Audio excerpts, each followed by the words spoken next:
ఆరుగురి హత్య ఘటనపై సిపి తరుణ్ జోషి స్పందించారు. రాజ్ కుమార్ పై మే 16న పోక్సో కేసు నమోదైందని తెలిపారు. పోక్సో కేసు నమోదైన తర్వాత రాజ్ కుమార్ పరారయ్యాడని, అప్పటి నుంచి అతని కోసం గాలించామని వెల్లడించారు. తర్వాత రాజ్ కుమార్ ను బెయిల్ వచ్చిందన్నారు. 2-3 సార్లు రాజ్ కుమార్ కి కౌన్సిలింగ్ ఇచ్చినట్లు తెలిపారు. హత్యల అనంతరం రాజ్ కుమార్ పరారయ్యాడు. కత్తితో మొదట బాలిక అమ్మమ్మను చంపాడని, ఆ తర్వాత దైవాలగూడ చెరువు దగ్గర అమ్మాయిని చంపాడని సిపి తెలిపారు. హత్యల అనంతరం తండ్రికి రాజ్ కుమార్ ఫోన్ చేశాడు. తర్వాత ఫోన్ స్విచ్ ఆఫ్ చేశాడని సిపి తెలిపారు.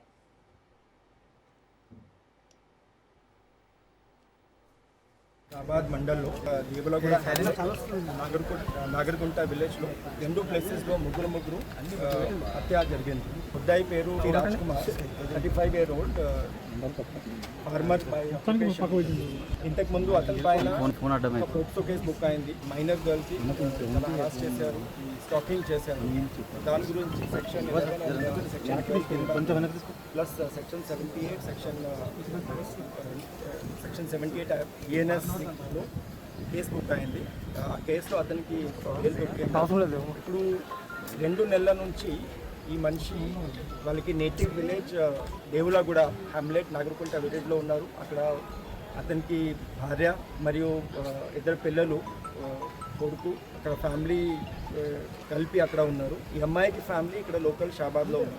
ఈ అమ్మాయికి కూడా ఫాదర్ లేదు, ఓన్లీ మదర్ ప్లస్ అమ్మమ్మ ఉన్నారు. సో రాత్రి 11-12 మధ్యలో ఫస్ట్ ఇక్కడ షాబాద్ లోకల్లో వచ్చి ఇది ముగ్గురు మనిషికి హత్య చేశారు. ఒక నైఫ్ యూజ్ చేసి ఫస్ట్ ఈ అమ్మాయికి మదర్కి చంపాడు. తర్వాత అది అమ్మమ్మ కూడా అది అప్పుడు స్లీప్లో ఉన్నారు, ఈ అమ్మాయికి కూడా చంపాడు.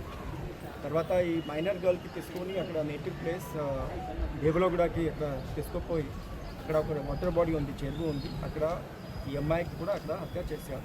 చెరువు నుంచి అతనికి ఇల్లు హార్డ్లీ 200-250 meters ఉంది. అక్కడ పోయి ఓన్ ఫ్యామిలీ వాళ్ళు ఉన్నారు, అన్నీ నిద్రలో ఉన్నారు. భార్య ప్లస్ అది 2 పిల్లలు, 1.5 year and 4 years, 2 కొడుకు, వాళ్ళకి కూడా హత్య చేశారు.